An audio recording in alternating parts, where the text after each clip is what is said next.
Is there anything? What's going on with Michael Rasmussen? Is he? I didn't. I haven't talked to. I talked to Ben early last week. We've got our own kind of stuff going on here.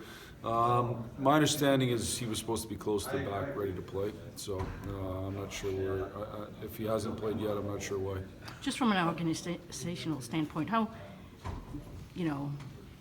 disappointing has it been that he's had so much of his second season sidelined by, coming back at this point is hard for any player. Mm-hmm. And you're missing critical development. I think the fact he's been out as much as he's been out hurts. Just the timeline of development. It doesn't necessarily mean that it will hurt his development long term, but the timeline and the quickness with which he would be potentially ready to be an NHL player is hurt. He needs. Obviously we made the decision he needed time to go down to the American League and really have and play well and gain confidence and do all those things, and he hasn't had much of a chance to do that, so that makes it more difficult for him. So there's still half a season left, and hopefully he can get to where he's healthy enough to play every night and do real well down there. Long term, you still want to see him as a center, right?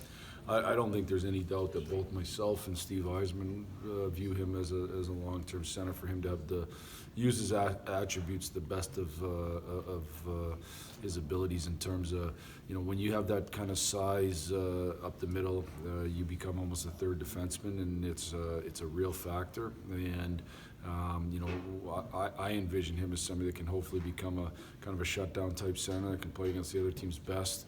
And then do a great job net front of the power. How about Yevgeny Svechnikov, just especially with his waiver situation? Do you need to get a better feel for where he fits in, because he isn't what I would say right now is, we've had discussions with Svech as we've made the determinations who to call up, and right now those other guys have been ahead of him, Zadina and Smith. So what he needs to do is put himself in a position where he's the guy that gets called up.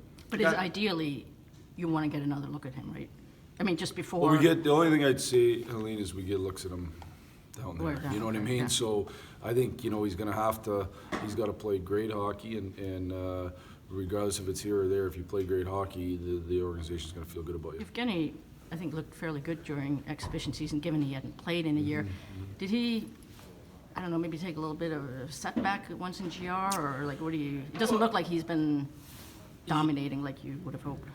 Yeah, I think any offensive player that we have down there, you'd like to dominate. I don't want to speak, I don't see him every day, so I think Ben Simon would be better to ask that question in terms of his night-to-night performance. I get lots of feedback, but I'm not there. So in the end, certainly, I think it's real important for guys to be elite at the level they're at before they move to the next level when possible, and he still has to continue to prove that he's elite at that level. Mantha and Athanasiou, are you still thinking maybe out of the break, or where are they at? Mantha won't be ready coming out of the break.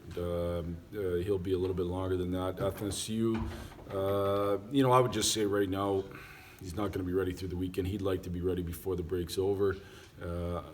I don't know whether he will be or not.